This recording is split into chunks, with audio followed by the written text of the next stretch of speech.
नमो बुद्धाय. जय भीम मित्रांनो. आणि आज आपण नागपूरच्या या दीक्षाभूमी परिसरावर पोहोचलो आणि आज 1 मे तथागताचा या जयंती निमित्त आणि त्याचप्रमाणे 1 मे म्हणजे मानवांचा एक हक्काचा दिवस आहे. त्या निमित्ताने इथे मान्यवर मॅडम सुद्धा जुळलेले आहे आणि त्यांनी येऊन तथागताच्या त्यांना अभिवादन करण्यासाठी ते पोहोचले. आपल्याकडे मॅडम जुळलेले आहे. काय सांगा मॅडम, आपला परिचय सांगा. नमस्कार, जय भीम. मी वृंदा विकास ठाकरे. आज दीक्षाभूमीला एक अन्नदानचा कार्यक्रम होता आणि दीक्षाभूमीला आम्ही दर्शन करण्यासाठी इथे आलेलो आहे. आज महाराष्ट्र दिन आहे, कामगार दिन आहे आणि आज बुद्ध जयंती. अतिशय सुंदर असा योग आज आहे. सगळ्यांना मी त्यासाठी भरभरून सगळ्यांना शुभेच्छा देते. शांततेचा संदेश देणारे आमचे तथागत गौतम बुद्ध आणि त्यांची आज जयंती आणि अतिशय सुंदर उत्साहात सगळे लोक इथे येत आहेत दर्शनासाठी दीक्षाभूमीला.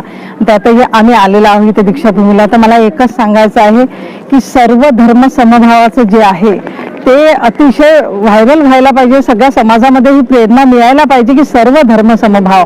कारण आंबेडकरांचं एक स्वप्न होतं सुंदर देशाचं आणि त्यांनी सांगितलं होतं की त्यांनी कधी जातीभेद केलेला नाही किंवा काही केलं नाही. आणि आपले तथागत गौतम बुद्ध आहे, त्यांनी सुद्धा शांतीचा संदेश दिलेला आहे की काही तुम्ही शांततेत कराल तर सगळे कार्य व्यवस्थित होईल. अशा या तथागत गौतम बुद्धाला मी प्रणाम करते. बाबासाहेबांनाही आदराने विनम्र अभिवादन करते आणि महाराष्ट्र दिनाच्या सगळ्यांना खूप शुभेच्छा देते. असेच जे काही आता वातावरण समाजात झालेलं आहे ते थोडं कुठेतरी थांबायला पाहिजे. कारण जातीभेद हिंदू मुस्लिम शीख ईसाई यांचे जे वादंग चालले आहेत, आता आपण येत्या पेपरमध्ये सतत रोजच्या न्यूज वाचतो आहे, त्यासाठी कुठेतरी थांबायला पाहिजे. कारण अतिशय सुंदर देशाचं स्वप्न बाबासाहेबांनी पाहिलं, ते स्वप्न कुठेतरी भंग होताना आपल्याला आता दिसत आहे. त्यासाठी आपल्याला अभ्यास करायला पाहिजे, काम करायला पाहिजे आणि शांतीचा संदेश द्यायला पाहिजे. आणि दंगे हे ते बंद होऊन सगळे एकोप्याने जर काम करत एक सुंदर भारत आपला तयार होईल, सुंदर देश. युवक वर्गाला शक्यतोवर या बाबतीत आपल्याला चांगले संदेश द्यायला पाहिजे. बाबासाहेब आंबेडकरांचे विचार त्यांना सांगायला पाहिजे, तरच कुठेतरी आपला देश चांगला प्रगत होईल. कारण बाबासाहेबांनी जे दिलं ते कोणी देऊ शकत नाही. त्यांचे विचार फक्त आपल्याला आत्मसात करून पुढे जायचं आहे. म्हणून त्यांच्या विचारांनी मी सगळ्यांना एकच संदेश देणार की शांततेने पुढे चला, शांततेचं एक स्वप्न पहा आणि सर्व धर्मसमभाव घेऊन सगळ्या लोकांना घेऊन पुढे चला आणि एक चांगला भारत देश निर्माण करा. बस मी एवढंच सांगते आजच्या दिवशी. काही देश विदेशामध्ये युद्ध चालू आहे आणि तथागतांनी आपल्याला संदेश दिला आहे शांतीचा.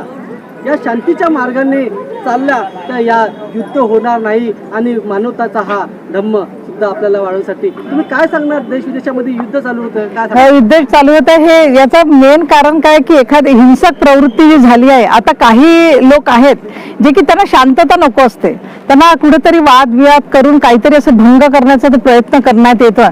तर आपण कुठेतरी एक चांगली मोठी ठोस भूमिका घेऊन एक जे मेन आहेत आपल्या देशाचे त्यांनी एक ठोस भूमिका याच्यावर घ्यायला पाहिजे. हे कुठेतरी थांबायला पाहिजे, म्हणजे हे युद्धही होणार नाही युद्ध पातळीवर आणि सगळे सर्व समभाव म्हणून जर राहिलं आणि एक समविचारण राहिलं, काही त्यांचे विचार ऐकायचे काही आपले विचार ऐकायचे, कारण एकमेकावर तुटून पडून काही होणार नाहीये.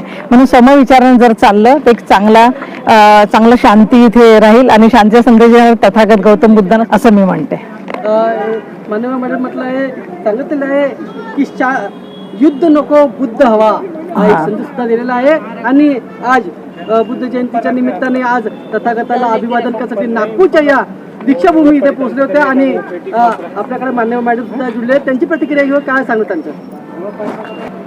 ते चॅनलची सरस्वती सलामे मॅडम जुळलेले आहे.